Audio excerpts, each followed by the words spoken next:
Welcome back to Visal media. ഞാൻ ഫക്രുദ്ദീൻ പന്താവൂർ. ഇന്ന് രണ്ട് കാര്യങ്ങൾ പങ്കുവെക്കാറുണ്ട്. ഒന്നാമത്തെ കാര്യം, ഞാൻ മലപ്പുറം കൊണ്ടോട്ടിയിൽ നിന്ന് കേട്ടൊരു വാർത്ത. 4 വയസ്സുള്ള ആദം ഐമൻ എന്നുള്ള ഈ പൊന്നു മോന് ഒരു തോടിൻ്റെ സൈഡിൽ കൂടെ നടക്കുമ്പോൾ ആ തോട്ടിൽ വീണിട്ട് അപകടത്തിൽ മരണപ്പെട്ടു എന്നുള്ളതാണ്. അള്ളാഹു ആ കുടുംബത്തിന് ക്ഷമ നൽകട്ടെ. ആ കുട്ടി ഹമീദ് നദീറ ദമ്പതികളുടെ മകനാണ് ആദം ഐമൻ എന്നുള്ള ഈ ഒരു 4 വയസ്സുകാരൻ. അപ്പോൾ നമ്മളൊക്കെ മഴക്കെടുതിയിലാണ്. കോട്ടയത്താണെങ്കിൽ ഒരുപാട് മഴയുടെ പ്രയാസങ്ങളുണ്ട്. അവിടെ ഒരു റജീന, അതേപോലെ ജോസഫ് എന്നുള്ള ഒരു അമ്മയും മകനും അവിടുത്തെ ഉരുൾപൊട്ടലിൽ മരണപ്പെട്ടിരുന്നു. ഇങ്ങനെ അവിടെ തന്നെ കോട്ടയത്ത് തന്നെ വേറൊരു കുട്ടി മരണപ്പെട്ടിരുന്നു. ഇങ്ങനെ ഇന്നൊരു ദിവസം എന്ന് പറഞ്ഞാൽ അതിതീവ്രമായൊരു മഴയുള്ളൊരു ദിവസമാണ്. അതുകൊണ്ട് പരമാവധി നമ്മൾ വയലിനടുത്ത് വീടുള്ള ആളുകൾ, കുളങ്ങൾക്കടുത്ത്, തോടുകൾക്കടുത്ത് ഒക്കെ വീടുള്ള ആളുകൾ നന്നായിട്ട് ശ്രദ്ധിക്കാം. അപകടത്തിൽ നമ്മുടെ മക്കൾക്കോ നമുക്കോ നമ്മുടെ പ്രിയപ്പെട്ടവർക്കൊന്നും അപകടങ്ങൾ വരരുത്. ഈ ഒരു അപകടത്തെക്കുറിച്ചിട്ട്, ഈ ഒരു കുട്ടിക്ക് സംഭവിച്ച ആദം ഐമനെ കുറിച്ച് സംഭവിച്ച അപകടത്തെക്കുറിച്ചിട്ട് മണിമേളം എന്ന് പറയുന്ന ഒരു ചാനലിലെ ലേഖകൻ ആ ഒരു വിഷയം കറക്റ്റ് ആ സ്പോട്ടിൽ പോയിട്ട് കൊടുത്ത റിപ്പോർട്ടിങ് ഒരു അവയർനെസ് ആയിട്ട് നമ്മൾ എടുക്കേണ്ട ഒരു വിഷയമാണ്. പ്രിയപ്പെട്ട സുഹൃത്തുക്കൾ, ആ 4 വയസ്സുള്ള പൈതല് ഒഴുക്കിപ്പെട്ടുങ്ങാണ്ട് വന്ന സ്പോട്ടാണിതാ. ഇതിലാണ് കുട്ടി വന്നിട്ട് എവിടേക്കാണ് കുട്ടി എത്തി നിന്നുള്ള മരത്തിൻ്റെ ഭാഗം ഞാൻ കാണിച്ചു തരാം. വല്ലാത്തൊരു അവസ്ഥയിൽ നിന്ന് രാവിലെ നമ്മളെല്ലാം കേട്ട സുഹൃത്തുക്കളെ, ഞാൻ ഇപ്പം നിൽക്കുന്നത് കൊണ്ടോട്ടി നീറാടാണ്. നമ്മളൊക്കെ ഇന്ന് രാവിലെ ഒരു 10:30 ആയപ്പോൾ കേട്ട വാർത്തയാണ് 4 വയസ്സുള്ള ഒരു കുട്ടിയുടെ ജീവൻ പൊലിഞ്ഞത് തോട്ടിലൂടെ ഒലിച്ചു പോയിട്ടില്ലേ. അപ്പോൾ ആ ഒരു സ്പോട്ടിലാണ് ഞാൻ നിൽക്കുന്നത്. അപ്പോൾ കുട്ടിയെ കിട്ടിയ ഭാഗം ഞാൻ കാണിക്കുകയാണ്. ഈ തോട്ടിൽ നിന്ന് ഇങ്ങോട്ട് കണ്ടില്ലേ, വെള്ളം ഈ പറമ്പിലേക്ക് പോകുന്നുണ്ടല്ലോ, കണ്ടോ, കര കവിഞ്ഞ് ഈ ഭാഗത്താണ് കുട്ടി ഉണ്ടായിരുന്നത്. അവിടെ ഒരു മരം ആ കവുങ്ങാൻ തോന്നുന്നുണ്ട്, അതിൻ്റെ ആ ഭാഗത്താണ് കുട്ടി കിടന്നിട്ടുണ്ടായിരുന്നെന്നാണ് അറിയാൻ സാധിച്ചത്. നമുക്ക് മുന്നിൽ കാണാവുന്ന ആ ഒരു വീടുണ്ടല്ലോ, ആ വീട്ടിലെ ആളാണ് കണ്ടതെന്ന് അറിഞ്ഞു. അതിനുശേഷം കുട്ടിക്ക് കുറച്ച് ജീവൻ ഉണ്ടായിരുന്നെന്നാണ് അറിയാൻ സാധിച്ചത്. അതിനുശേഷം കൊണ്ടോട്ടി ഹോസ്പിറ്റലിലേക്ക് കൊണ്ടുപോകുകയും തുടർന്ന് കുട്ടി മരണപ്പെട്ടു എന്നുള്ള വിവരമാണ് ഇപ്പോൾ അറിയാൻ സാധിച്ചത്. 4 വയസ്സുള്ള ഒരു കുഞ്ഞു പൈതലിൻ്റെ ജീവനാണ് പ്രിയപ്പെട്ടവരെ ഈ ശക്തമായ ഈ തോട്ടിൻ്റെ ഒഴുക്കിപ്പെട്ടിട്ട് പൊലിഞ്ഞത് എന്നുള്ളതാണ് വളരെ സങ്കടകരമായ വാർത്ത. നമ്മളൊക്കെ ഒരു ജീവൻ പോലും പൊലിയരുതെന്ന് ഒരുപാട് പ്രാർത്ഥിച്ചിരുന്ന ആളുകളാണ് അല്ലേ. കുട്ടീൻ്റെ വീട് എന്ന് അറിയുന്നത് ഇവിടുന്ന് ഏകദേശം 1-2 കിലോമീറ്റർ അപ്പുറത്താണ്. അവിടുന്ന് കുട്ടി വെള്ളത്തിൽ പോയിട്ട് ഒഴുകി വന്നതാണ് പ്രിയപ്പെട്ട സുഹൃത്തുക്കളെ ഈ ഭാഗത്തേക്കിട്ടോ എന്നുള്ളതാണ് അറിയാൻ സാധിച്ചത്. പിന്നെ എന്താണ് സംഭവിച്ചത് നമുക്കറിയില്ല. കുട്ടി വെള്ളത്തിൽ വീണതാണോ അല്ലെങ്കിൽ കുട്ടി കളിക്കാൻ ഇറങ്ങിയതാണെന്ന് അറിയില്ല. എന്തായാലും ഒരു കാര്യം ഞാൻ പറയണേ, തോടിന് നല്ല ഒഴുക്കാണ്. മുതുവല്ലൂർ സ്കൂളിൽ LKGയിൽ പഠിക്കുന്ന കുട്ടിയാണ് കേട്ടോ. കുട്ടീൻ്റെ വീട് വരുന്നത് നെടിയുരിപ്പ് മേലേപ്പറമ്പ്. ഹമീദ് നദീറ ദമ്പതികളുടെ മകനാണ്. ആദം ഐമൻ എന്നാണ് ആ കുഞ്ഞു പൈതലിൻ്റെ പേര്. ഏതായാലും വല്ലാത്തൊരു അവസ്ഥ ആയിപ്പോയില്ലേ. ആ കുഞ്ഞു പൈതലിൻ്റെ ജീവൻ പൊലിഞ്ഞെന്ന് കേൾക്കുമ്പോൾ ഇത്തരത്തിലുള്ള മരണങ്ങളൊന്നും റിപ്പോർട്ട് ചെയ്യരുതെന്ന് പ്രാർത്ഥിക്കുന്ന ആളുകളാണ് നമ്മളല്ലേ. എന്തായാലും ആ കുടുംബത്തിന് ഇത് താങ്ങാനുള്ള ശക്തി ഉണ്ടാവട്ടെ എന്ന് മാത്രമാണ് ഈ അവസരത്തിൽ നമുക്ക് പ്രാർത്ഥിക്കാനുള്ളത്. ഇനിയെങ്കിലും നമ്മളെ മക്കളെ എല്ലാവരും ശ്രദ്ധിക്കണം എന്ന് മാത്രം ഈ അവസാനം ആയിട്ട് ഞാൻ ഒരിക്കൽ കൂടി ഒരു മെസ്സേജായിട്ട് അറിയിക്കുകയാണ്. ഈ ഒരു സ്പോട്ടിൽ വന്നപ്പോഴാണ് നേരത്തെ ഞാൻ പറഞ്ഞ പോലെ തന്നെ ഇതിൻ്റെയൊക്കെ ഒരു വളരെ വലിയ രീതിയിലുള്ള ഒരു ഒഴുക്ക് നമ്മൾ മനസ്സിലാക്കിയത്.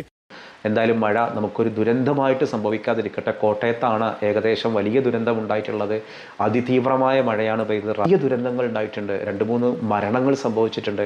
അതുകൊണ്ട് പരമാവധി ജാഗ്രത പാലിക്കാം. അള്ളാഹു നമുക്കൊക്കെ ഈ മഴ റഹ്മത്താക്കി മാറ്റട്ടെ എന്നുള്ളത് നമ്മൾ പ്രാർത്ഥിക്കുകയാണ്. രണ്ടാമതൊരു കാര്യം പറയാനുണ്ട് എന്ന് പറഞ്ഞത്, കഴിഞ്ഞ ദിവസം അത്ഭുതകരമായൊരു സംഗതി നടന്നു. മൊറോക്കോയിൽ നിന്ന് ലക്ഷക്കണക്കിന് ആളുകൾ സ്പെയിനിലേക്ക് കുടിയേറുന്നൊരു വീഡിയോ. അപ്പോൾ നിങ്ങൾ ഈ വീഡിയോ കണ്ടല്ലോ. ഈ വീഡിയോയിൽ കാണാം ഒരു കൂട്ടം ആളുകൾ മൊറോക്കോയിൽ നിന്ന് ഒരു വിഭാഗം ആളുകൾ സെവൂത്ത എന്ന് പറയുന്ന സ്പെയിനിൻ്റെ കീഴിലുള്ള ദ്വീപിലേക്ക് കുടിയേറാണ്. എങ്ങനെയെങ്കിലും യൂറോപ്യൻ പൗരത്വം കിട്ടണം, ഇതാണ് ഇവരുടെ ആഗ്രഹം. അപ്പോൾ ഈ ഒരു വീഡിയോ കണ്ടിട്ട് നമ്മുടെ നാട്ടിലുള്ള കുറേ വലതുപക്ഷ മാധ്യമങ്ങളും കുറേ സംഘ് പരിവാർ പ്രൊഫൈലുകളൊക്കെ ഇത് യൂറോപ്പിനെ ഇസ്ലാമികവൽക്കരിക്കാൻ വേണ്ടി, യൂറോപ്പിൻ്റെ നാശത്തിന് വേണ്ടിയിട്ടാണ് ഈ ഒരു പരിപാടി, ഈ മുസ്ലിം തീവ്രവാദികളാണ് ഇങ്ങനെ വരുന്നത് എന്ന് പറയുന്നുണ്ട്. അപ്പോൾ എന്തിനാണ് യുദ്ധമൊന്നുമില്ലാതെ മൊറോക്കോയിൽ നിന്ന് ഇങ്ങനെ ലക്ഷക്കണക്കിന് അഭയാർത്ഥികൾ ഈ ഒരു സ്പെയിനിലേക്ക് വരാനുള്ളൊരു കാരണം എന്താണ്? അതാണ് ഈ ഒരു വീഡിയോ പരിശോധിക്കുന്നത്. അതായത് മൊറോക്കോ എന്ന് പറയുന്ന ഒരു ആഫ്രിക്കൻ ഭൂഖണ്ഡത്തിലെ രാജ്യമാണ്. സ്പെയിൻ എന്നുള്ളത് ഒരു യൂറോപ്യൻ യൂണിയൻ രാജ്യമാണ്. അപ്പോൾ ഇവർ കടന്നു വരുന്ന ഈ ഒരു ദ്വീപ് എന്ന് പറയുന്നത്, അതായത് മൊറോക്കോയിൽ നിന്ന് ഈ ഒരു കടൽ മാർഗം അവർ നീന്തിയിട്ടോ അല്ലെങ്കിൽ ചെറു ബോട്ടുകളിലോ ആയിട്ട് ആഫ്രിക്കൻ ഭൂഖണ്ഡത്തിൻ്റെ ഉള്ളിൽ തന്നെയുള്ള സെവൂത്ത എന്ന് പറയുന്ന ഒരു ചെറിയ ദ്വീപുണ്ട്. ആ ദ്വീപ് ഇന്നുള്ളത് ആരുടെ കൈകളിലാണ്? സ്പെയിൻ്റെ കയ്യിലാണ്. പക്ഷെ ആ ഒരു ദ്വീപിൻ്റെ അവകാശവാദം ഉന്നയിക്കുന്നത് മൊറോക്കോയും പറയുന്നുണ്ട് ഞങ്ങളുടെ കയ്യിലുള്ള ദ്വീപാണ്. പക്ഷേ ഇത് സ്പെയിനിൻ്റെ കീഴിലാണെങ്കിലും സ്വയംഭരണമുള്ള ഒരു പ്രദേശമാണ് ഈ സെബൂത്ത. ഈ സെബൂത്തക്കാർ എന്ന് പറഞ്ഞാൽ ആരാണെന്നറിയോ? പ്രധാനമായിട്ടും ഇന്ത്യക്കാരാണ്. അവിടെ ഹിന്ദുക്കളും ക്രിസ്ത്യാനികളും മുസ്ലിങ്ങളൊക്കെ ഒരുമയോടുകൂടി ജീവിക്കുന്ന ഒരു പ്രദേശമാണ് ഈ സെബൂത്ത എന്ന് പറയുന്ന ദ്വീപ്.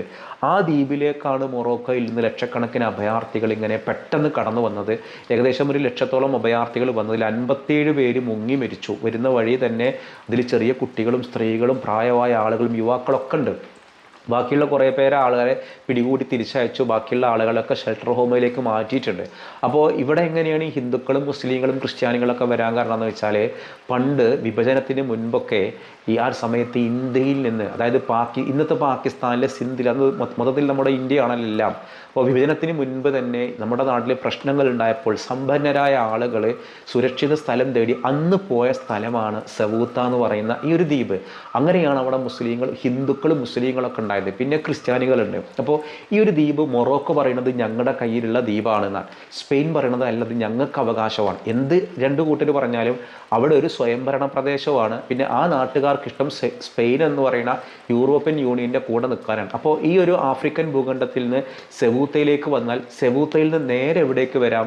സ്പെയിനിലേക്ക് വരാം. അപ്പോൾ സ്പെയിനിലേക്ക് വരാൻ, യൂറോപ്പിലേക്ക് വരാനുള്ള ഒരു കവാടം കൂടിയാണത്.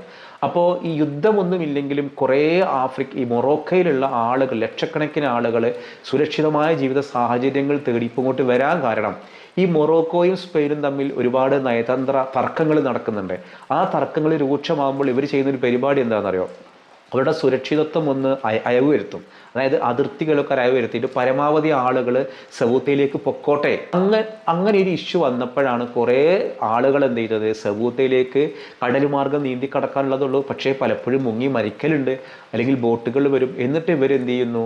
ഈ ഒരു വലിയ 10-21 അടി ഉയരത്തിലുള്ള മുള്ളുവേലിയൊക്കെ തകർത്തിട്ട് ഉള്ളിൽ കയറിയിട്ട് അവർ ആ നാട്ടിലേക്ക്, അങ്ങനെ നാട്ടിലെത്തിക്കഴിഞ്ഞാൽ ആ നാട്ടിൽ ഇപ്പോൾ ചെയ്ത സംഭവം എന്താണെന്ന് വെച്ചാൽ, ആകെ 85,000 ആളുകളാണ് ഈ സെബൂത്ത എന്ന് പറയുന്നത് ഈ ദ്വീപിലാകെ ഉള്ളത്. ആകെയുള്ള ആളുകൾ 85,000 ആളുകളുള്ളൂ. 100,000-ഓളം ആളുകളാണ് ഇവിടുന്ന് കുടിയേറി പോണത്. അങ്ങനെ അവിടുത്തെ കടകളൊക്കെ അടച്ചു, നഗരം മുഴുവൻ ക്ലോസ് ചെയ്തു. അപ്പോൾ ഈ ആളുകളെയൊക്കെ പിടികൂടി സെബൂത്തയിലെ നിയമം അനുസരിച്ചിട്ട് കടൽ കടന്നു വന്ന ഒരാളുകളെ കൃത്യമായി പഠനങ്ങൾ നടത്തിയിട്ട് മാത്രമേ തിരിച്ചയക്കൂ. അപ്പോൾ അവരെന്ത് ചെയ്യും? അത്രയും ആളുകൾ അവർക്ക് താമസിക്കാനുള്ള പറ്റാത്തതുകൊണ്ട് കുറേ പേരെ സ്പെയിനിലെ സുരക്ഷിത കേന്ദ്രങ്ങളിലേക്ക്, ഈ ഡിറ്റൻഷൻ ക്യാമ്പുകളിലേക്ക് മാറ്റും. എന്നിട്ട് കുട്ടികളാണെന്നുണ്ടെങ്കിൽ കൃത്യമായിട്ടുള്ള അവർക്ക് അപേക്ഷ കൊടുക്കാം, പൗരത്വത്തിന് അപേക്ഷ കൊടുക്കാം.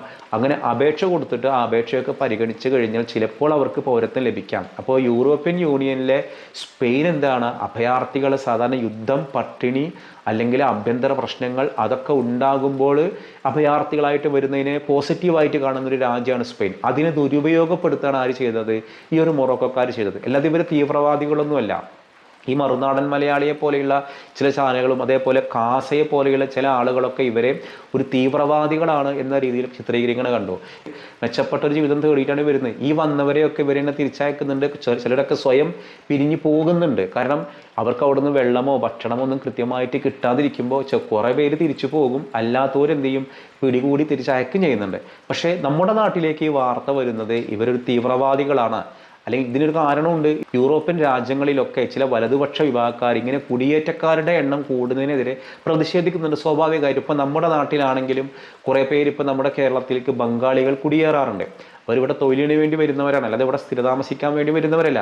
പക്ഷേ ഇവിടെ ബംഗാളികൾ വന്നിട്ട് ബംഗാളികളുടേതൊരു ഐഡൻറ്റിറ്റി ഉണ്ടാക്കുക, ബംഗാളികൾ നമ്മളെക്കാൾ എണ്ണം കൂടുക എന്ന് പറഞ്ഞാൽ നമ്മൾ വെറുതെ ഇരിക്കുമോ? സ്വാഭാവികമായിട്ടും ഇല്ല. ഇതേപോലെ തന്നെയാണ് യൂറോപ്യൻ രാജ്യങ്ങളിലും കുടിയേറ്റക്കാരുടെ എണ്ണം കൂടുക, പിന്നെ അവരുടെ കൾച്ചർ വളർത്താൻ ശ്രമിക്കുക. ഇങ്ങനെ കുറേ ഇഷ്യൂസ് ഉണ്ട്. പക്ഷേ ഈ അഭയാർത്ഥികളായിട്ട് വന്ന ആളുകളെ മുഴുവനും തീവ്രവാദികളായിട്ട് കാണുന്നൊരു രീതി എന്തല്ല, ഒരിക്കലും ശരിയല്ല. അപ്പോൾ ഇത് ലോകത്തിൻ്റെ ഭാഗത്ത് ഇപ്പോൾ കഴിഞ്ഞ ദിവസം നടന്നൊരു സംഭവമായതുകൊണ്ടും അതിനെ ഒരു തീവ്രവാദ ഒരു രീതിയിലാണ് നമ്മുടെ മറുനാടൻ മലയാളിയും അതേപോലെ ചില കാസ ഉൾപ്പെടെയുള്ള വലതുപക്ഷ ചില ചാനലുകളും പ്രൊഫൈലുകളും ചിത്രീകരിച്ചത്. അപ്പം അതിൻ്റെ ഒരു യാഥാർത്ഥ്യമാണ് ഞാൻ പറഞ്ഞത്. ഇത് യുദ്ധം കൊണ്ടൊന്നുമല്ല, ഇവർക്ക് സുരക്ഷിതമായ ഇടം തേടുക സ്പെയിൻ അതിനൊരു മാർഗ്ഗമാണ്. അപ്പോൾ സ്പെയിനെതിരെ വേറെ ചില യൂറോപ്യൻ രാജ്യങ്ങളൊക്കെ പരാതി ഉന്നയിച്ചിട്ടുണ്ട്. നിങ്ങൾ കാരണം ഞങ്ങൾക്കടക്കം പ്രശ്നമാണെന്നൊക്കെ പറഞ്ഞിട്ട്. എന്തായാലും ലോകത്ത് വലിയൊരു പ്രതിസന്ധി തന്നെയാണ് ഈ അഭയാർത്ഥികൾ എന്നുള്ളത്. അപ്പോൾ ഒക്കെ ഈ ഒരു വിഷയത്തിൽ ക്ലാരിറ്റിയാണ് ഈ ഒരു വീഡിയോ കൊണ്ട് ഉദ്ദേശിച്ചത്. അതോടൊപ്പം മഴയുടെ ഒരു സമയമാണ്, പരമാവധി ശ്രദ്ധിക്കുക. അപ്പോൾ നമ്മുടെ ഈ ഒരു എൻ്റെ പരിസരങ്ങളിലൊന്നും മഴയുടെ പ്രശ്നങ്ങളൊന്നും വല്ലാതെ ഇല്ല.